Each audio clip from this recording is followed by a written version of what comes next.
భారత్లో తొలి మ్యూజికల్ రోడ్డును ప్రారంభించి ముంబై తీర ప్రాంత రహదారుల అధికారులు రికార్డు సృష్టించారు. హంగేరియన్ టెక్నాలజీ సాయంతో నారిమన్ ప్రాంతం నుంచి వర్లీ వైపు వెళ్లే రహదారిపై పలు సంగీత స్ట్రిప్లను ఏర్పాటు చేశారు.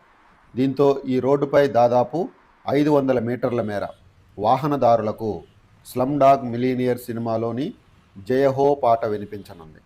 వాహనాలు 70 నుంచి 80 కిలోమీటర్ల వేగంతో ప్రయాణించినప్పుడు రోడ్డుపై ఉన్న ప్రత్యేక పట్టీల రాపిడికి జయహో అని ధ్వని తరంగాలు ఉత్పత్తి అవుతాయి.